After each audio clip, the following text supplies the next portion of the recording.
Hey guys, this is Derek from Tap and Turn Gaming, and as you can see in front of you, I have all 5 of the Primordials, and that is because this is going to be the first in a series of set reviews or single card reviews, or really any kind of review, maybe a card of the day, card of the month. But the first in the series will be a cycle review of the 5 Primordials. Now, as you know, a cycle is a set of cards that have a unique version for each color. Blue, white, black, red, green. So basically I'm going to be going over their relevance for EDH. So let's get to it. I'm going to be putting them from worst to best in my own personal preference. You may agree, you may disagree, you may think I'm, hitting the nail on the head, you may think I'm completely wrong. That's okay. These are just my opinions for how they are. So I'm going to go through them. But the first thing I'm going to go over is Sylvan Primordial. Now, Sylvan Primordial is amazing. When he comes in, he can destroy a permanent, and you get a land. And you can do that for each opponent. So when he comes in, if you destroy 3 permanents, you're going to get 3 lands. The ramp that he provides is amazing. And he was banned in EDH probably for this reason, that whoever plays him gets a significant advantage, and it just becomes a clone war of who's going to clone him, and the game just becomes about Sylvan Primordial while he's on the board, not about the game. So he was banned. So because he was banned, I'm going to automatically move him to the 5th card slot. I'm not going to even put him in contention for the 1st, 2nd, 3rd, or 4th slot. Because he was banned, there's no real point to even discuss him really any further.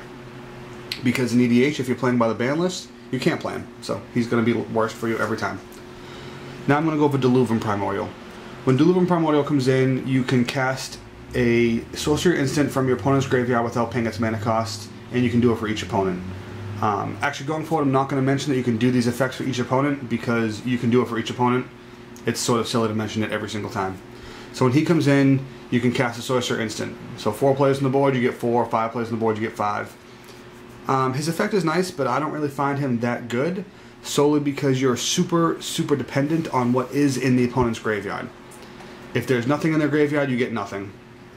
If there is a sorcery instant in the graveyard, it needs to be something that will benefit you. You don't necessarily want to cast him just to get a Wrath of God. That would just be silly, because you're casting him and then wiping the board. Unless, that's what you needed to do, but I frankly don't find his effect very overwhelmingly awesome. So I'm going to keep him towards the back of the pack. He may move up or down as we go through, but I'm going to keep him towards the back of the pack for now. Luminarch Primordial. When he comes in, he basically condemns. Pretty similar. When he comes in, you can exile a creature, and the creature's controller gains life equal to the creature's power. So you get rid of a 10/10, they get 10 life. 12/12, 12 life. 4/4, 4 life. I like this effect a lot. The fact that it exiles is amazing. You'll never have to see that creature again, and frankly, who cares about giving them, 10, 15 life? He hits for 4 on his own. The life that you can give them is heavily outweighed by the fact that they don't have a creature ever again. I will give someone 100 life if I exile every creature from their board and from their deck, and if they have no more creatures, what are they going to do?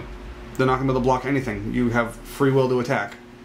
So because of that, I'm going to move him towards the front, because I personally really like his ability. Next, I'm going to go over Sepulchral Primordial. When he comes in, you get a res for each opponent. So basically, you play him, you have 3 opponents, you get to res 3 creatures. That's an amazing ability in EDH because of the vast amount of creatures that people will play, and almost every creature will have an ability. You don't very often see creatures that are just vanilla 2/2s. You don't. You always see a creature that can do something, or destroy this, or res that, or exile this, tap to do this, tap to do that, pay mana to do this, pay mana to do that. That's amazing. The fact that he'll come in and you'll get these creatures, they can also attack, they can block, you can use their abilities, that is phenomenal value. For that fact, I move him towards the front as well. But I place him behind Luminarch Primordial, because I still feel Luminarch brings more to the table, being able to exile creatures forever. Because with Sepulchral, if you res the creatures and then they kill them, they can now get their own creatures back through a res. With Luminarch, if you exile it, it is gone. Now we have Molten Primordial. When he comes in, you pretty much Traitorous Blood. You get a creature, you can untap it, the creature gains haste, so it can attack for the turn, you've got it, but at the end of turn you have to give it back. So it's almost like a weaker version of Sepulchral. But you also can't trigger comes into playability. So you're going to play him, you're going to get 2, 3, 4 creatures, you're going to swing, possibly kill someone, but then at the end of the turn, you have to go those creatures back. I personally don't like that. So I put it down at the back towards Deluvin Primordial. I think that these are the weaker of the two, of the 4 rather, and these are the stronger of the 4. And as I said, I call it 4 because Sylvan Primordial is banned. There's no reason to put him into contention for the 1 through 5, so I'm just going to call it 1 through 4. I do find this ability to be a little more relevant to what's going on, because when you play Molten Primordial, you know exactly what's already on the boards for your opponents. You can already see without having to sift through their graveyards or remember what they had. You know, if you're going to cast Deluvin Primordial and then before you cast it, you say, "Oh, can I see your graveyard?" They're going to know something's coming up, or you wouldn't go through your opponent's graveyard. Molten Primordial can come more out of left field, where you cast him, and then you can just take the creatures. So they have less time to really, you know, brace themselves for the coming apocalypse, so to speak. So this is more or less the order I would keep them in, and I'll just give you a quick rundown of why I said that. So, in my opinion, best, I would say Luminarch Primordial, because he does exile the creatures. And if I play him and exile 3 creatures and each opponent gains 6, 7 life, I can get rid of that in attack or 2. Not a big deal. He can attack and block because he has vigilance. I think he's pretty good. I think he's the best personally. I know a lot of people hate on him. I personally think he's the best because he does exile. Sepulchral Primordial, I put as second best. The res is pretty astonishing that you can get that many from that many players. You know, most res spells cost 4 anyways. You look like Beacon of Unrest, 5 mana to res a creature. He's 2 more, and you can do it from each player. So it's a pretty good ability.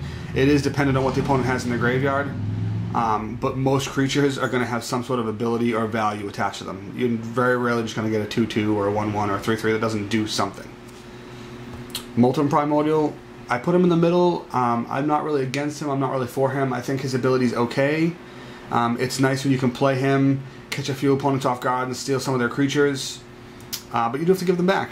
After you attack or end your turn, if you can't sacrifice those creatures to kill them, then you're just giving them back, and it's almost as if nothing happened.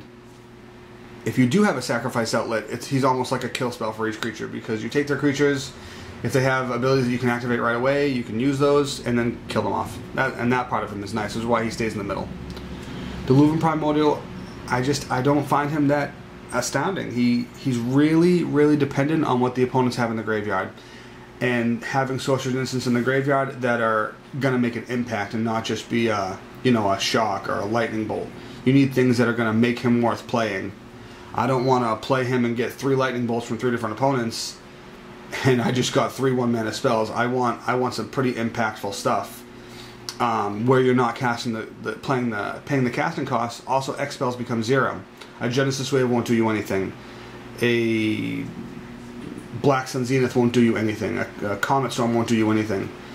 And those are things you have to really consider when you're going to cast him. That, oh yeah, they have a couple good spells in the graveyard, but those are X spells. They're not going to really do me much. And like I said, lastly, Sylvan Primordial, he is amazing. What he does is amazing. The ramp he provides is amazing. Being able to take out permanents is amazing. He would be the #1 spot if he wasn't banned. So this is where he stays, in the back. He's got to hang out in the back because he's banned and he doesn't get to play with the other, doesn't get to play with the other big boys. He has to sit in the back and just watch from the bleachers. So yeah, that's how I rank them. First being Luminarch, second Sepulchral, third Molten, fourth Deluvin, and fifth, only because of the ban, Sylvan. So yeah, that's about it for my review. Let me know what you think. If you would change anything, if you change the order, if you agree, disagree, why you would agree or disagree. But yeah, thanks a lot. Tune in for our next video. Like, comment, and subscribe.